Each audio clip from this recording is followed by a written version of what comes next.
Hello, everybody. This is Vikrant here. Sushreeta here. Yeah.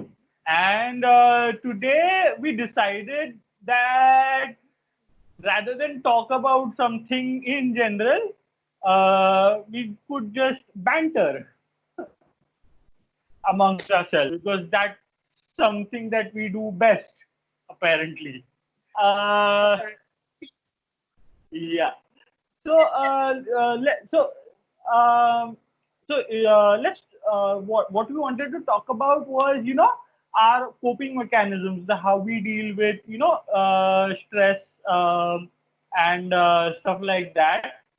Mm-hmm. But before we do that, I just want to say to Sushita that you are looking very good today, very beautiful. Thank you. I'm flattered. Thanks. Yes. You. Yeah, You look not you're a so bad sight for yourself. sore eyes. And I know how my beard looks. I am, yeah, I know that I am slowly turning into, a fat version of Leonidas from 300. Like at the end of this lockdown, I'm gonna post a video of me doing the whole Gerard Butler act. Yeah. Tonight we dine at McDonald's. Gonna be, Of course. yeah. Sorry guys, I made a promise to Sushrita yesterday that uh, I would leave the workaholic part of myself out of this conversation. So I am being my goofy self today. Yeah, and somehow I am not so sure if the you guys are going to enjoy this cookie side of him. I did not know that he's going to don such an avatar for this conversation. But anyway, because you don't want so Vikrant has like these two parts to himself. One is like the cuckoo side, which perhaps you guys may have the honor or horror of viewing, and on Kind the of a other, combination of the two, honor shut and up, horror. shut up. And on the other end, you have workaholic Vikrant. So he was actually being pretty scary up until yesterday, wherein the only conversations that he would have with me were only work related, and they were absolutely no casual conversations happening. There was nothing as simple as, "Hey, what's up? How are you? How are things? Did you try something new today? How was your day so far?" And all of that. Nothing of that happened. And he was just like, so listen, so when are we going on board for this? Okay, and what do we do about this? And how are we going to go about that? And I'm like, okay, this is how we're going to go about things. This is what we need to, work out. And then it'll be like, yeah, okay, cool. See you then. And cut. And I'm just like, I'm still holding the phone against my ear. And I'm like, this? Did you just cut the call without saying anything else? And then I'm like, never mind, let us just have a word with this human being and try to knock some sense into him, because you can't always go in workaholic mode, you can't go in overdrive. There is something known as self-preservation also. You lose yourself if you continue to go on into either black or white. There's a lot of gray in between that, you know is there, so that there is a continuum, there's some sort of flow that happens for between the No, two but ends. see, this is a genuine problem with me that I, when it comes to working and non-working, I deal with extremes. As in, like when I'm not working, I am the king of uselessness, and when I am working, I will be this guy who's trying to do everything, everywhere, at all times, Every time, from every even when time. he's Yeah. walking, even when he's walking. Yeah, even when I'm working. I there have been, like, we've had a lot of walk and talk conversations. God bless my soul. Seriously, working with this guy, wherein he's taking a walk and he'll call me and he'll be like, "Hey, what's up? So you know what? I thought about this, and what do you think?" And I'm like, "Okay, let's do it in this way. Let's not do it like this. Let's do it like that." La la la la. And then he'll be like, "Acha, okay. So this was something else also that I was thinking about." So he will, while he's walking, think of a multitude of things, and he will categorically talk about all of those things with me, wherein he'll be like, "Okay, first this is on the agenda first, then this, then this, then this," and then when he's done talking, then he'll be like, "Okay, fine, bye," and then again I'm just like, It's a genuine neurosis of mine. I can't help it. Like "Any I notice? Haven't like you learned anything being with me all this while? I'm a freaking psychologist, dude. I have helped you figure out so many things." but like just this afternoon during lunchtime, my mom scolded me for working on my cell phone while I was eating, which is really weird Rightfully because so. I am nearing my 30s and I'm being scolded by my mother still. If you are going to engage in behaviors like this, it is definitely going to call for sounding from your mom, don't you think? Yes, yes. But in my case, I do my best thinking while I am walking, especially when it concerns my writing. No, I don't do my thinking well then. Then Uh, why are you still uh, working when you're eating? I, I like I don't like it, but I don't realize I'm doing it. Sometimes it's just I'm working and my mom will serve me dinner and I'll just carry on eating while I'm working. And I don't like it. Like if you've seen my body type, you'll know that I am a guy who loves eating. Like, it's just like it's a bad habit. It's a real issue with me. I'm trying to find balance, but Mhm. again, somehow, somewhere, I tend to go back to swinging to those extremes again. It's an issue, but I have you in my life, so I'm sure that in time we will work on those issues. We will. Yeah.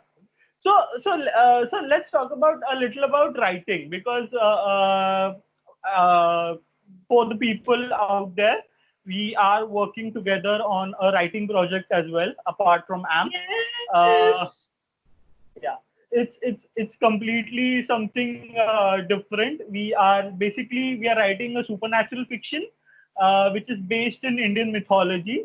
So we are like creating a completely different kind of nomenclature for our supernatural creatures, and that it has been fun discussing those as well because we've come up with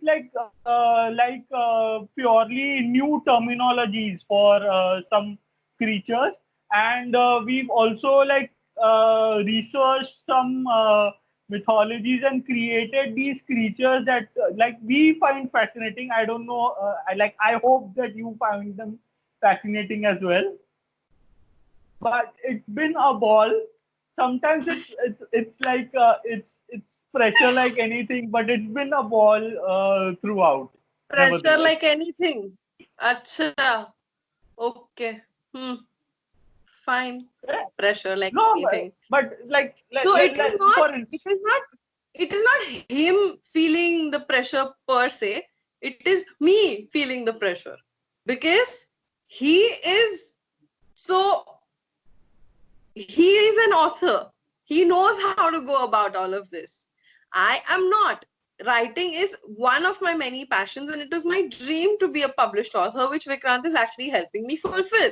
But I have had no prior experience apart from writing articles for newspapers. So then I get to work with this guy. I mean, no, Vikrant, your workaholic guy, workaholic self workaholic is version. The workaholic you is so he has literally been like, after me, but ah, I am awesome.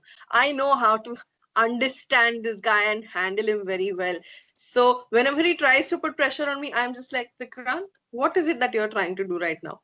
What is it that you're trying to establish or assert by saying all of these things to me right now? Is that really going to help? You do realize how my creative juices function when you put me under pressure like this. And then he's like, he kind of sort of backs off and it's like, yeah, okay, cool. No, So but yeah. like sometimes it's just such a pleasure to work, with someone. Like especially, so I remember this moment vividly. We were tired. We were doing a video call at night. We were discussing the book. Like, and I told you my vision of how the first book story will end, and it was something of a major twist that I was hoping Yeah. for, and your reaction was like worth it. Like finally, yeah, someone understands what I'm going for here. I mean, you almost were moved to tears during that whole thing. But like like this works out for me as well, because the thing is, I live in a world of myself sometimes. Yes, I Yeah, tend yeah. to do that. Yeah, yeah. And Yeah, yeah. it's very easy for an author, to when he's doing this whole world building thing, especially when you're in a genre such as fiction or fantasy fiction. You're doing this whole world building thing. It's very easy to overlook the little details, like the relationship between two characters, and stuff like that. So it's Uh-huh. very nice to have, a co-author who who has an eye for those smaller details, so that I can Yeah. worry about the big things like the world itself, and you can worry about the little things such as the interpersonal relations between the characters. So he's the big picture guy and I'm the nuances girl. So yeah. And that's not just in terms of the book. That's in life itself as well.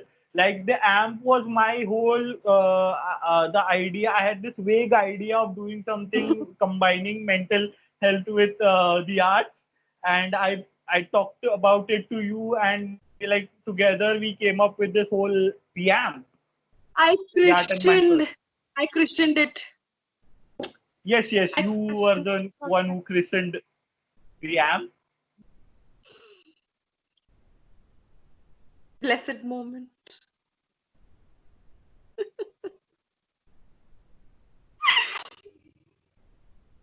Moving like let's move on from writing. You have a knack for arts and craft as well. So let's talk a bit more about that. Like a couple of days ago, we posted a video of you showing the people how to do Polaroid paintings of all things. But like I've known you, you can see the wall behind. It's filled with artwork created by you, and you Yep. have this whole pledge that you've taken upon yourself to fill that entire wall. Yeah. Isn't that true? Absolutely. Absolutely. I mean, I don't know. So, when I started, so it all started from attending a fluid art workshop. So, the heart that you can see over there, I don't know if it's visible or not, but there's a heart over there on the wall. That was my first proper fluid art painting.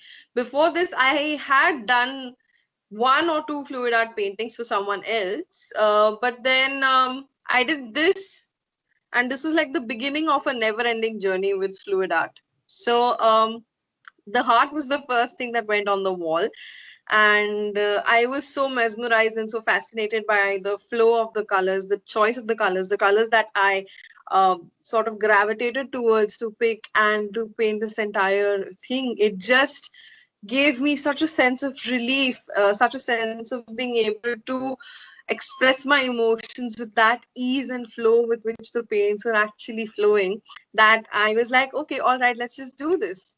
Let's go and get some more supplies and let's fluid art.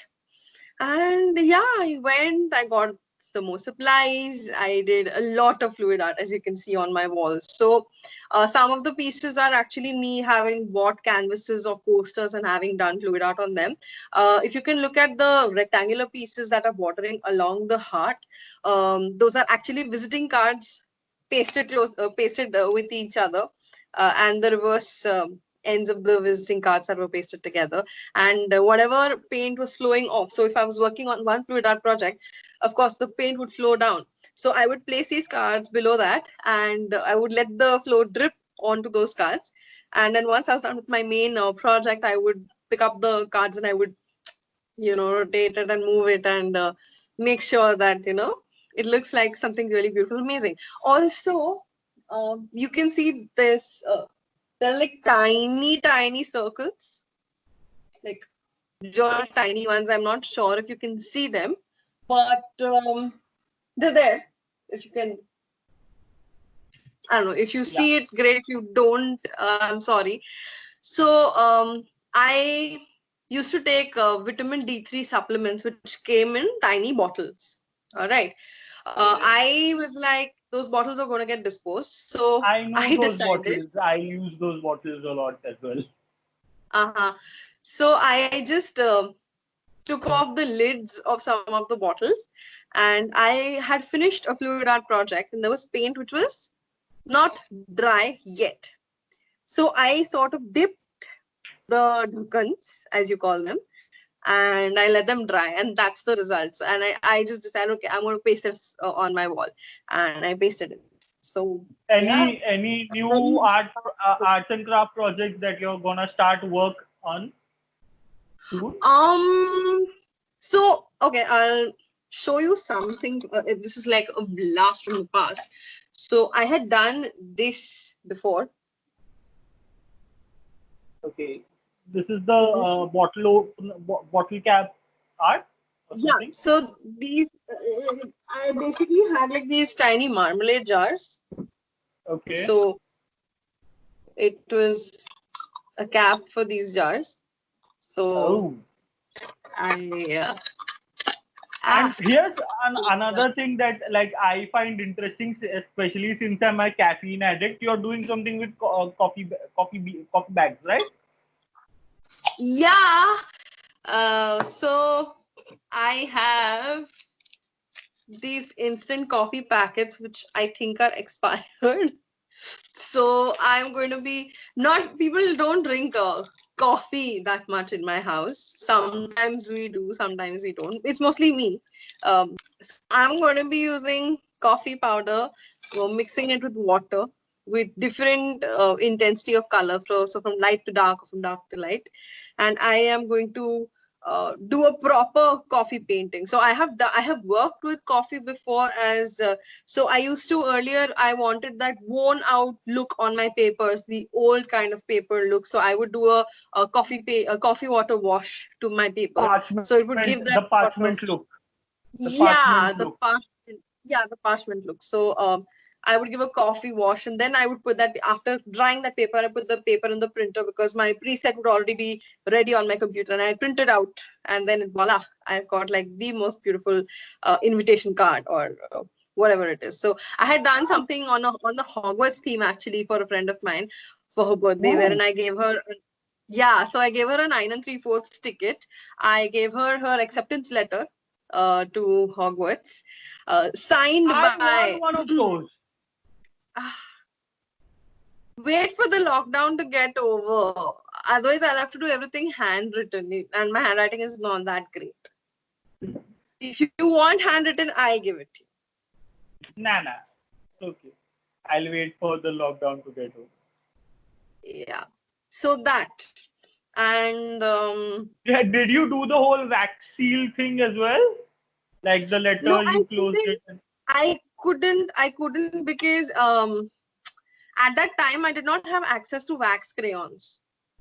Okay. If I would have had access to, even now, I don't think I have wax crayons anymore. I used them on a previous project. So I don't have wax crayons anymore.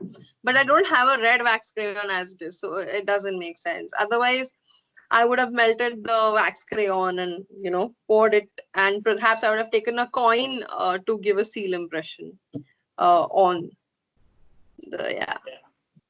Yeah. So that's your arts and craft projects. Yeah, I mean, So apart from coffee painting, there's something that I have actually worked on. Let me show it to you. It's right here.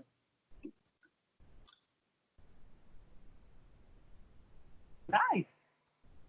So did you So, do it using wires or something? yeah, so this is a mini wire sakura tree, a cherry blossom tree. I'm going to be gifting this to my best friend. So, yeah, the tree is ready now. I just have to figure out what am I going to do so that it's covered and she can also keep it, preserve it a little better. So, yeah, this is something that I worked on recently. So I have more wire. I am planning to perhaps make a beaded tree. So I have jewelry beads. Let's see if I make that, or I'll actually just make jewelry out of the beads. So yeah. So speaking of arts and craft, when are you going to give me my birthday present? It's 5 months overdue. After the pandemic, after the lockdown gets over, I don't know. Yeah, that's the best that you can Okay. expect. Okay. I've heard that excuse before from other people, not Sorry, from me. I I've heard couldn't that get you. excuse before. Nothing. I've heard that excuse before from other people, not from you.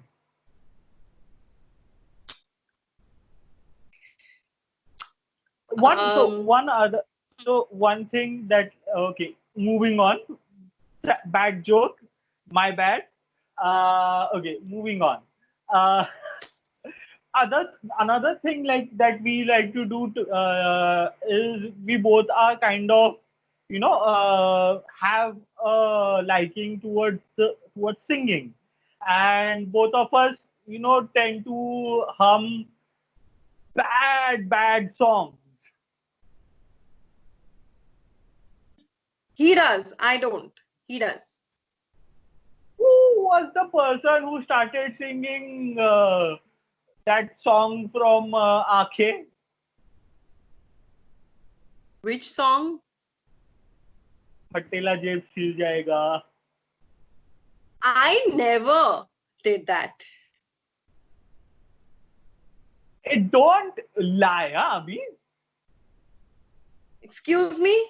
I didn't do that. Viewers, he's lying outright. That's how you're gonna do me, nah? Stab me in the back. I'm stabbing you in the front. What's back? Okay. Yeah, but all kidding aside, we both have this immense love for a particular artist by the name of Freddie Mercury. Uh, yes, the Queen himself. I'm a killer.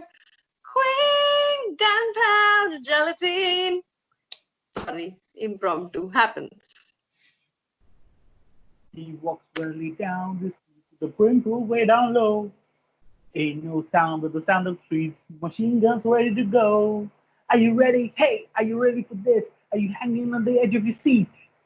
Out of the doorway is the bullets rip. And out of the seat, oh, mm. Another one bites dust. The one bites the dust. And another one gone, and another one gone. Another Another one, one bites dust. another one. Yeah. So, those of Apologies you, in apologies to the viewers if the both of us are lagging because internet, because video call. So sorry. yeah, another one bites the dust. So, yeah, I have this like interesting story when it comes to Freddie Mercury. So for our viewers, I for a year I was in teaching in Panchgani. I was teaching English to Can you believe kids. him teaching Panchgani, him? Yeah, okay, yeah, but I was. So like every weekend, like we would go, um to the main town, the students, and one teacher, which would mostly be me because I needed to go to, because I was in an area where there was no network or anything. I was kind of like doing the whole social distancing before the social distancing happened. Uh, no, but I had to come to town every weekend to check my meals and stuff like that. And I remember this student of mine like sitting with him at a coffee shop over there, and he was telling me about his family issues and everything. And he wanted to become a songwriter, and his mother wanted him to pursue engineering, and he was feeling really depressed about it because he was like, I really want to do this, but my mom is like, isme koi, there's no future in this. You won't be earning anything or stuff like that. And I remember telling him the story about this guy named Farooq, who Farooq Balsara, who went to school a couple of blocks away from where we were sitting right there. And this kid used to get bullied because he had buck teeth, and but he had the voice of an angel, and he went on to become the greatest vocalist in musical history, the guy with the magical voice, Mr. Freddie Mercury. And so I told him, ki, just remember, like when you are, when you're feeling down and anything in your music, while pursuing your music career, that the greatest musician in the world was the same as you, a student in a school in Panchgani. So, and today he's pursuing his dream of music. His parents are like supporting him, and Wow, he's doing quite well for himself. And I'm really that's proud. nice. Yeah. So yeah, so Freddie Mercury, like all the way, we love him. Uh,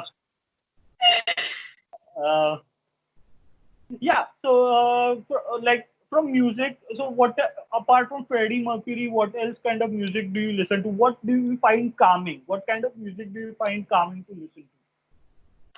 So, to be very honest, I have never looked at music as something that calms me down.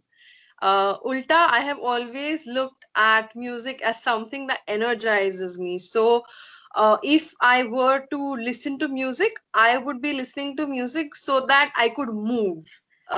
So, music has always been this movement inducing thing in me because I love dancing as much as I love listening to music. And the moment I start listening to music and whatever it is that I feel because of music, I automatically start moving in the same manner. So it's never a mood calmer, it's a mood lifter for me. So you will more often than not see me kind of sort of swaying to the music a little bit, or if any music. So if I'm in a coffee shop, I don't know, Vikrant, if you have noticed this, but if I'm in I a have. coffee shop, so if we're in a coffee shop and there's some music going on, I perhaps will be. So if there's a wall by me, I'll just lean on the wall and I'll just be like very gently swaying and trying to hum the lyrics, or I'll just be like sitting and I'll be like moving very gently or something like that. And if the song is really peppy or something, you will see me doing something like this, or some sort of stuff. So music has never been something that will make me sit still and look pretty. No, it will always make me want to move, and movement is something that really relaxes me, that really puts me in a completely different zone. So there is something known as dance movement therapy, which brings dance and movement together along with music to make it therapeutic and help you release all those pent up emotions. So that's So how music and before dance have before been. like before we started doing our walk and talk sessions, I would like normally listen to music while I was walking, and I am that guy who is moving to the beat of the music while walking. Oh, That weird so what guy. used to happen to me? What used to happen to me when I would walk and walking? So walking means listening to music. All right. Yeah. So I would literally bust out a couple of dance moves while walking, not the regular swaying or something. And majorly, I would listen to like Bollywood or people like Badshah and Honey Singh, sort of. Don't judge, but yeah. Uh, and you would literally find me like breaking into some of the other dance moves. So if I'm supposed to walk from this point to this point, I would have like choreographed a mini dance routine in the meanwhile. Same here, same here. Like I'd bust out into moves, and people, my mom is like, "What the hell? People are like gonna think you're gone crazy and send you to a mental hospital." That's not happening. Sorry. Yeah. You're not certifiably crazy. Okay. Thank you. You're welcome. So another thing that I like to do is I like to cook when I'm like feeling particularly like Well, down or he's been something. cooking way too much of late. Okay. And he keeps sending me pictures of his experiments. And I'm like, stop. Me zealous. I want food. Don't show me food like that. But no, he just won't stop. And one day he made a KFC chicken at home. And I was like, I want that. And I'm just waiting for this whole pandemic situation to subside just so that I can eat that KFC chicken. Imagine. I'm gonna bake some bread tomorrow. I'm gonna try There my he hand goes. at baking some bread tomorrow. I'll bake my world famous brownies. You watch. Yeah. So no, but like cooking kind of is kind of something that tides me over, and I feel calm when I'm cooking, and I love to experiment with my food, especially if like there's meat involved. I love to experiment. Oh, yeah. His love and penchant for chicken knows no bounds. Yes. Yeah. For anyone who's out there, you can like get me to sign my power of attorney away if you could give me a good piece of chicken. Please don't do that. That is only my right. Please. I'm your. We are team amp. I'm your teammate. Don't do any of that shit unless it's me. No way, not happening. Sign your power of attorney to me.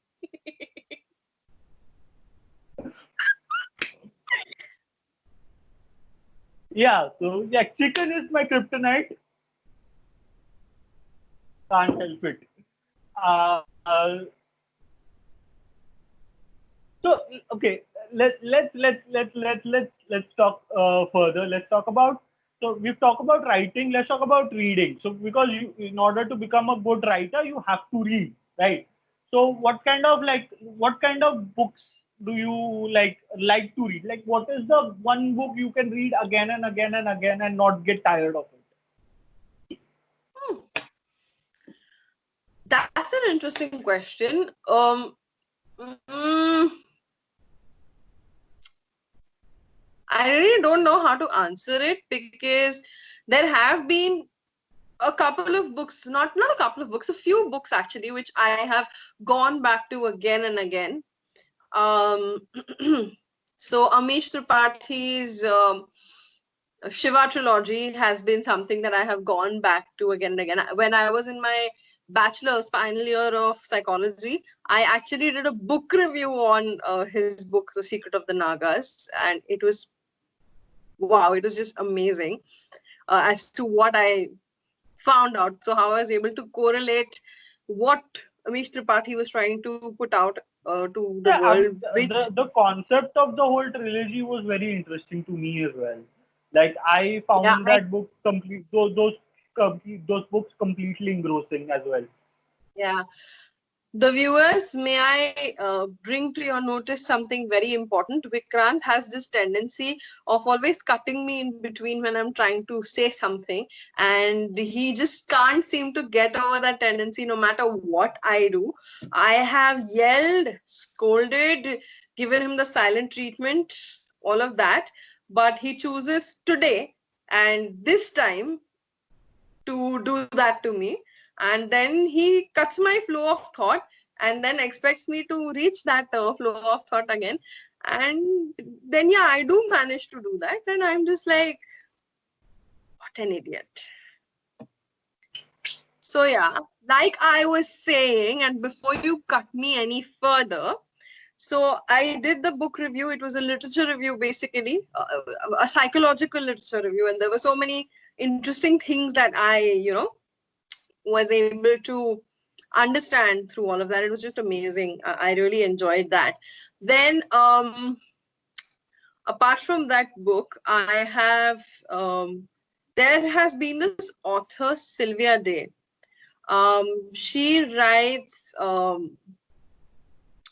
literotica and romance, a combination of the two. Um, so her book, my friends actually gifted me this book on one of my birthdays, and I went back to it quite a bit because I was like, wow, that was really nice. And of course, I have read all 50 Shades of Grey, 50 Shades Darker, and 50 Shades Freed. So I've Freed. read all of those. Yeah. So I've read all of those, and I actually quite enjoyed the storyline, the way the relationship between those two characters ensued, how they had to face a number of challenges, how eventually they were able to exercise their own choices, and how there were so many other influences in their life which they were able to overcome. So of course, along with the romance, I mean, the beauty of the book also lies so much in the way they express their love to each other. And I don't mean just the kinky aspects, but just it overall is just so damn Funnily enough, beautiful. So I I've am a never read sucker, 50 Shades. I've never even seen the movie. and he cuts me again. And I'm a sucker for romance novels. So you will more often than not. So if I don't have books, I will be going online and I'll be like, anything that's worth it. Like I'll be searching for something along those lines. So yeah, those are basically the kind of books that I go back to over and over again. So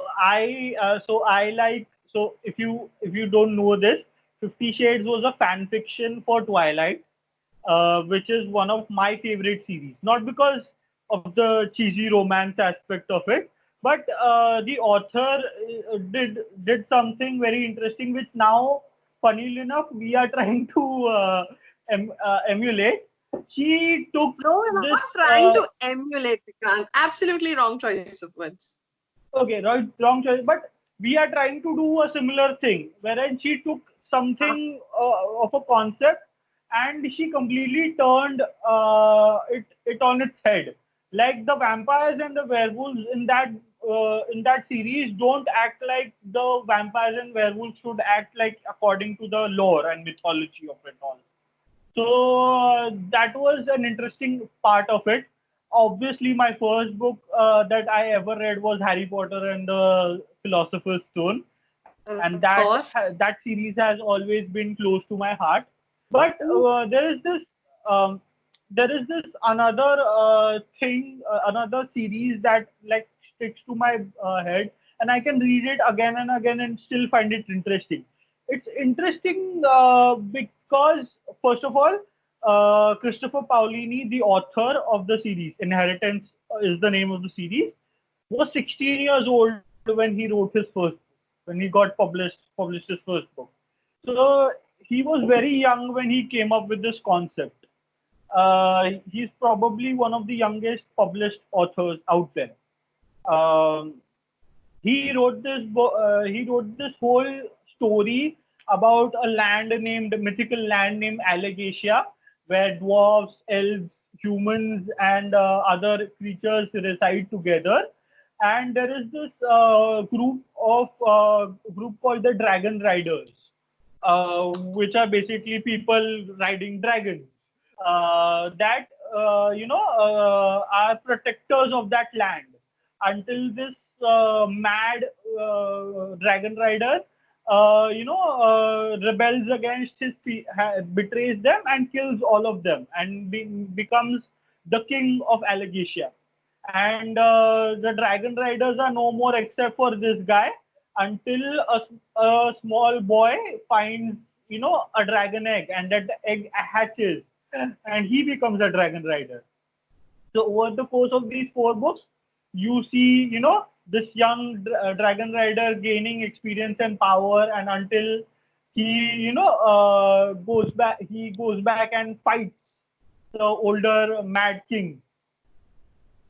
So and obviously, like the reason why I love it is because, as you know, I love the whole John McClane effect. The heroes of my Ah, books have to follow that effect. For the people who don't know, the John McClane effect is when the protagonist of your story gets battered, beaten, bruised, and has to crawl his way to the finish line and manage to scrape a victory from the jaws of defeat.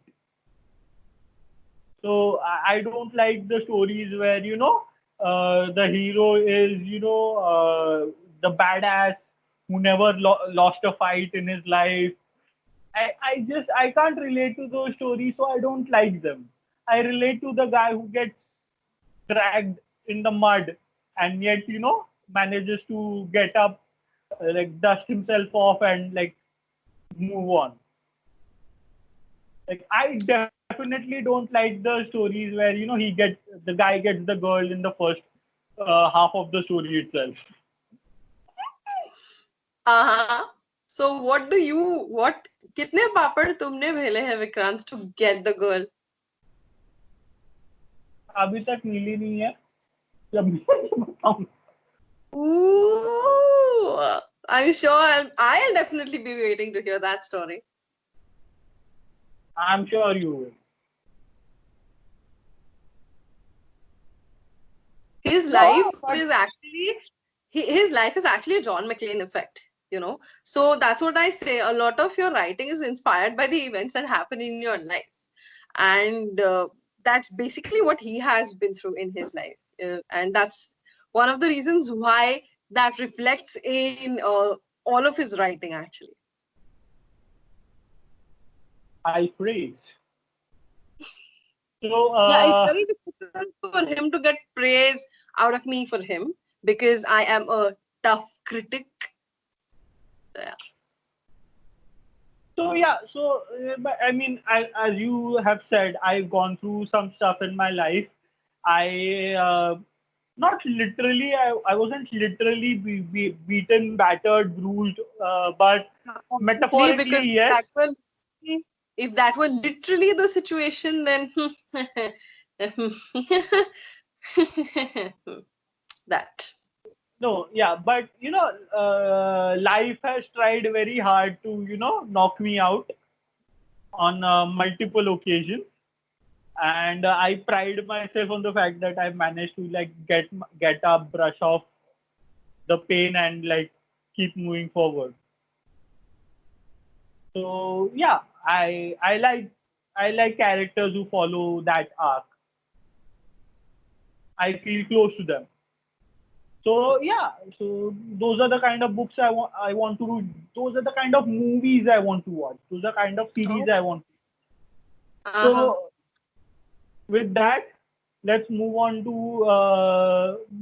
the visual media, the movies and series that we love to watch. Mm-hmm. Like right now, I am big on Money Heist, Casa de Papel, and I have like I'm This sorry, guy, as you can see, this guy has randomly chow bellared me so much that I am just done with him. There are times when I'm like, if he starts doing another chow bella, I'm just going to cut the damn call.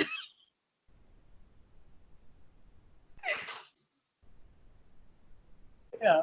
So yeah, but I'm also a huge fan of quirky comedies and stuff like that. Like right now, I am watching this show called Joey's Extraordinary Playlist, where as the title suggests, the protagonist name is Zoe, and she Why has am this I taking the office? Voila. yeah.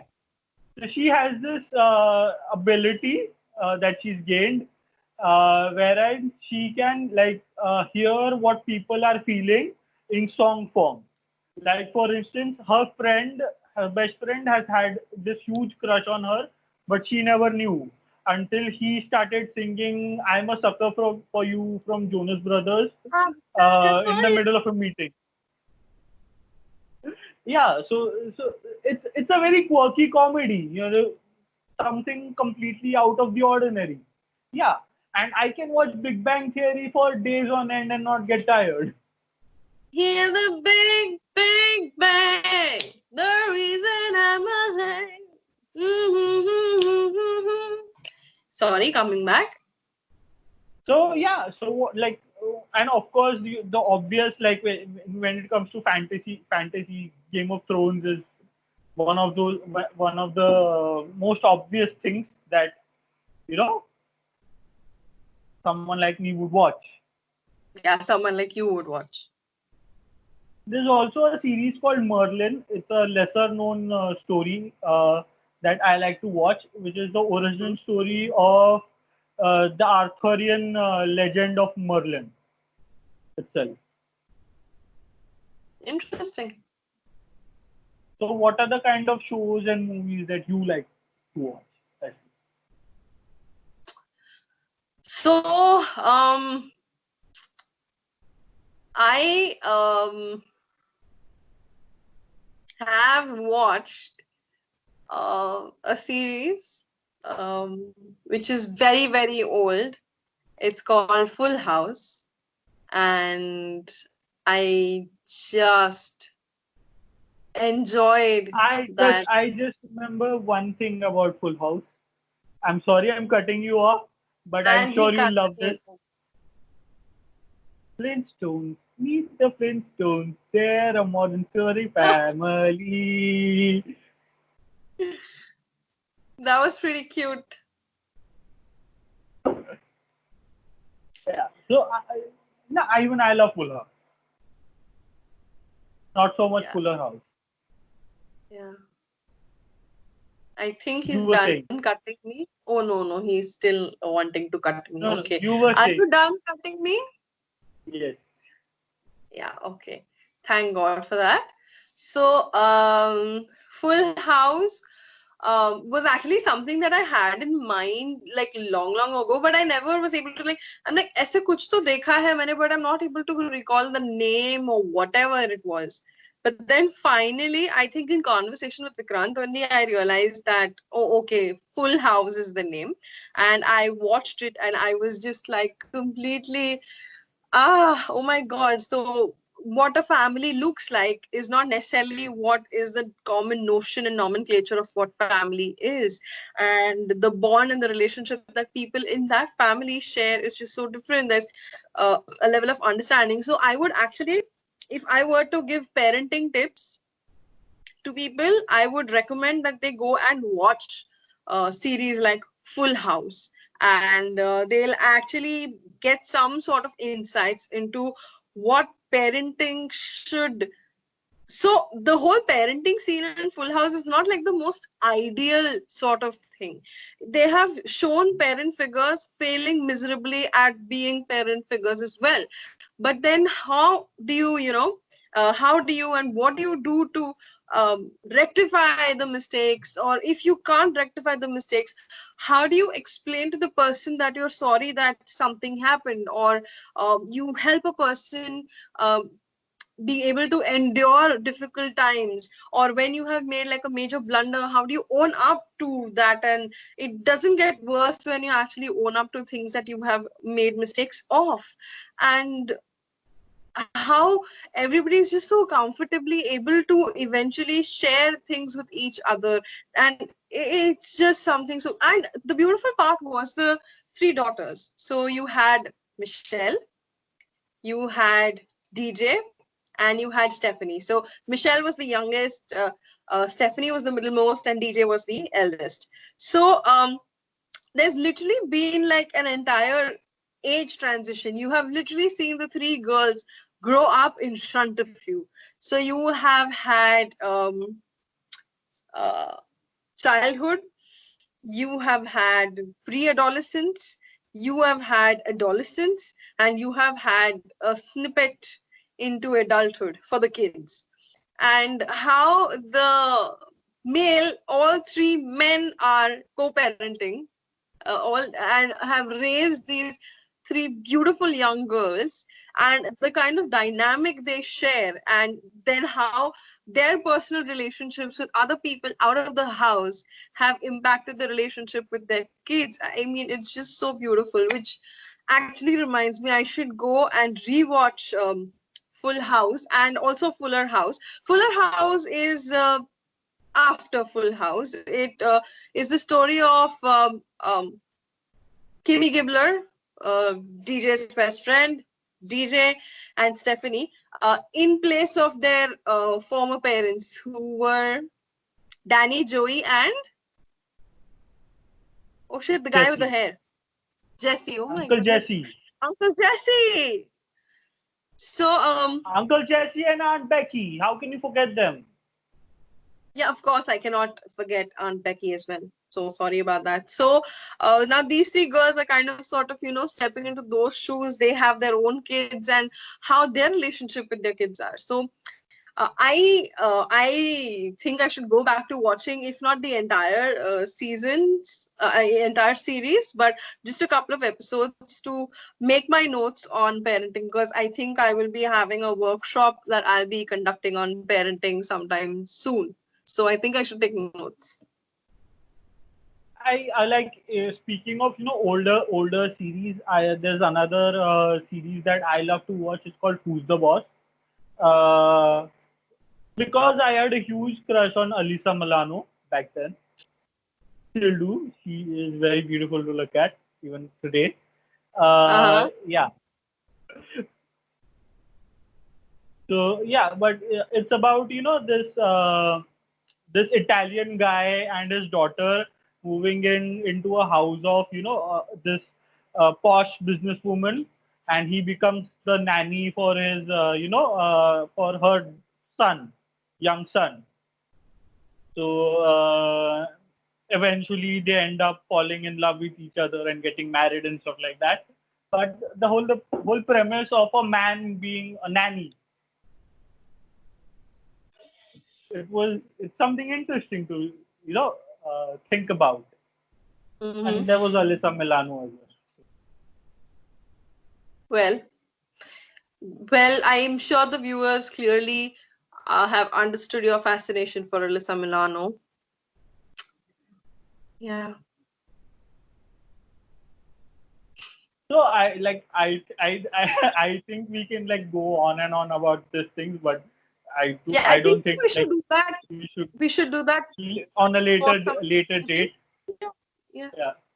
So in conclusion, like what do you want to tell our viewers? Like what message do you want to tell our viewers like regarding how you can use art to pass the not pass the time per se, to take the weight of your mind, I would say, more like. Okay. Um, so here's the thing, like I have expressed earlier, um, arts have their own therapeutic ability.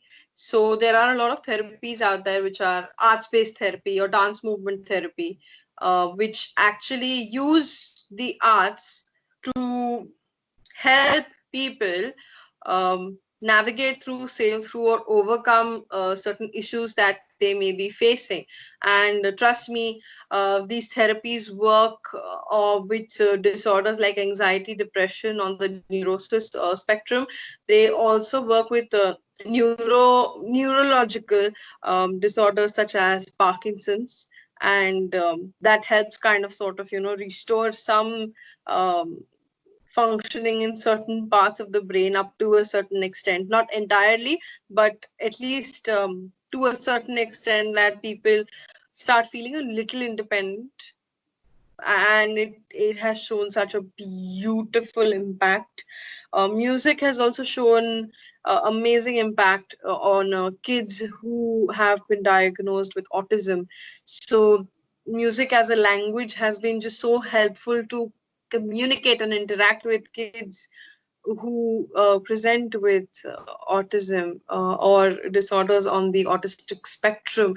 And it's just beautiful to see how kids respond to all of that. I mean, kids with their developmental disorders and their responses to music, adults who may be so done with life and things. I have actually seen patients um, get some sort of relief when they just scribble.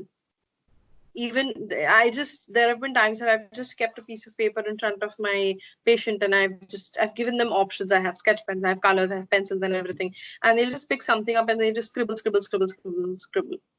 And then when they're done scribbling, I see that okay, all the emotion has been let out, and I see that okay, the artwork is done, the pencils, pens, crayons have been put down to rest. Then I take the painting and I start talking to them about what were they feeling, what were they going through when they chose to express their emotion in this manner. Apart from that, I have color mandalas. So there are mandala sheets which I used to keep with me, and I just keep it with my patient, and I'd be like, here's some crayons, let's talk, you can draw and color, that's absolutely fine. So I've literally seen like my patients body language and demeanor completely change when they're just sitting and filling in colors in that. And then we're just having like a casual sort of conversation, and it creates such a safe environment for them to come and share things, because they're like, hey, this is relaxing, this feels nice. Because it feels nice, I feel like sharing what's going on, because I'm any which ways doing that through the art expression, might as well try and do that verbally as well. So yeah, as a therapist, I am trained to look at the meaning of certain colors that people use, the pressure that people put when they are coloring or painting or doing any of those things. Sometimes when people write, so I've actually had a lot of patients come in who have had the penchant for writing, and they have written certain things which I have read through, which talks about death, anxiety, depression, suicide. It completely talks about a real dark world. And it helps me understand how they view, what is their view of life in general, and how that darkness doesn't continue to stay as dark as it was in their life. So they have taken that darkness and given it such a beautiful evolution or a metamorphosis that even when you read it, it feels dark, but you know, there is some kind of solace, there is some kind of satisfaction, there's some kind of happiness or that conclusiveness through that darkness, because that darkness definitely shows that there's a light at the end of a tunnel, and it's just so beautiful. And that's one of the reasons why I always say that keep the artist in you alive. And if you feel that you are stuck somewhere, express yourself with art, and don't fret, don't be afraid of going and communicating to a mental health professional or a therapist using art, because trust us, we would really be so happy that you are allowing us into a space that is so personal to you, and allowing us an opportunity to actually understand those things that otherwise no one else would understand, because we come with being unbiased and non-judgmental, and we accept you for who you are. And we as therapists are more towards looking at you get better, and just always constantly allow the artist within yourself to stay alive and show different perspectives. Uh, that was well put. Um, these past during this lockdown, I saw many people posting stuff like, if you haven't made use of this lockdown and learned something new, it's you wasted your time and stuff like that. It really Yeah, you sticks in lack my craw. It really sticks in my craw when people make statements like that, because not everyone has that, wants to do that. you know People like me, I want to learn something new, fine, it's okay. But for people like, people out there who don't want to do something, maybe they just want to explore what they know. Like, for me, easing your mind can be something as simple as, putting on music and dancing a storm. You know, so for me, being an artist is keeping your inner child alive, because that inner child has the imagination you require. So yeah, I am not afraid to, look stupid, because Yeah, he's not. I He's bec- absolutely not. He's looked stupid so many times in front of me, and yeah, I have seen his inner child way too many times. no, but I am not afraid to look stupid, because that helps me. That inner child helps me write. He helped me through a lot of dark situations as well. Okay, so for me, art is like keeping that inner child of yours alive. And what better reason could there be? In this world where everyone is becoming a cynic, and everyone is becoming, dull. All work and no play makes Jack a dull boy. I want to play. I want to work. I'm a workaholic. I know. I understand that. The importance of work. But at the end of the day, what are you working for? Make time for those things. Make time for those creative pursuits. I work so that I may, come home and, read a good book, or listen to some good music, or, if the idea strikes me, write something down, or if the mood strikes me, cook something. That's me. That's what I want to do. That So, being an artist is doing what you love, keeping that inner child alive, and most importantly, finding a way to get back up after life has knocked you down. Art can do that for you. Art can give you that strength. And that is why art is important to me. My art has kept me sane. My art has given me the strength to face the world in a difficult time. My art has given me strength to fight when people were saying all I should do is just give up, roll over, and play dead.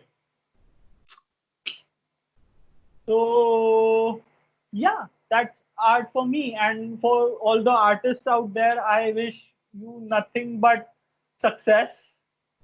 I wish you nothing but the fact that that inner child in you never dies. I wish you nothing but peace of mind of all things. And I wish you nothing but a good night's sleep at the end of the day, because that's Yeah, what we are here for.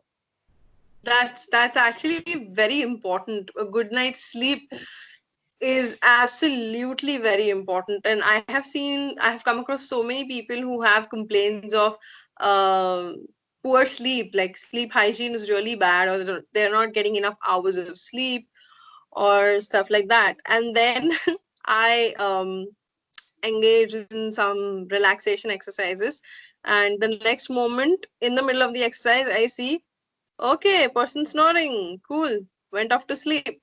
And then after the exercise is over, they're waking up and they're like, ma'am, I'm so sorry I slept, but that was like the best sleep I've ever had. And I'm like, okay, cool, I'll see you for the next session then. The best sleep I've ever had is when I finished my first book. That was the best Oh. sleep in my life I've ever had, because it was the culmination of. It was, yes, the process was painful. It was mentally tiring, but it was so damn satisfying. So yes, like I get a good night's sleep whenever I come up with this idea in my head that is interesting. I get a good night's sleep when I feel like I've accomplished something.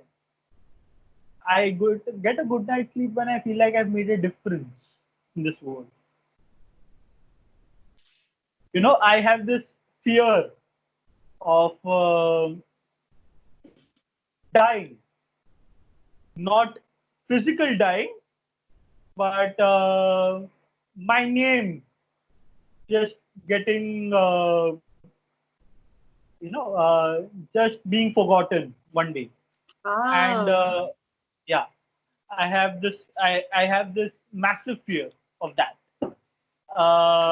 You know, because that to me is actual death. Mortal death is something everyone goes through, but your name being forgotten is actual death. Hmm. And the only way you can do that, the only way you can achieve immortality, true immortality, is not by earning money or doing something, but putting a piece of your soul out there. But helping someone uh, be better than they were yesterday. So that's what my philosophy is. I am not afraid of asking for help. I am not Mm-hmm. afraid of giving help. Mm-hmm. And yeah, and I'm not afraid of putting myself out there and looking like a fool.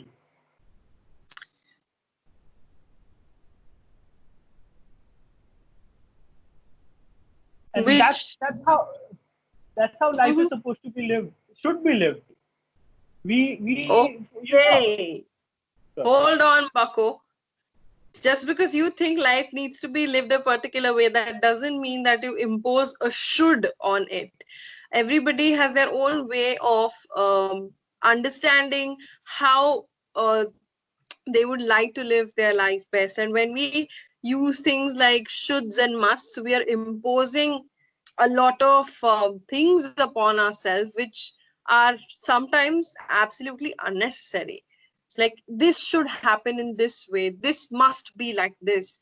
Doesn't it sound like heinously heavy? You're putting yourself under undue pressure. So let's just avoid doing that, and let's just No, no. See, live our lives the way. I am talking about myself. What I am preaching need not imply to I you. know that. I am saying this for your sake as well. So when you say life should be lived in a particular way, if you look at it from a different perspective, words like shoulds and musts, when put in such statements, are very heavy words. So I should be able to accomplish this today. You are mandating that unless and until you do not accomplish this task, you are not worthy of being something, perhaps. So it is, sometimes we tend to use our words in a manner wherein we don't realize what are we doing by saying those particular words to ourselves. So yeah. Okay. Point noted. So, now we've prattled on and on and on and on for more Uh-huh. than an hour, it seems. Really? I think we should, yes, I think we should end this conversation and Please let. keep some of this stuff for our next session together. Yeah, of Uh, course. so again, wishing you guys nothing but success, peace of mind, and a good night's sleep. Absolutely. Uh, and with that, Sushita, will you do the honors? We are Team Am.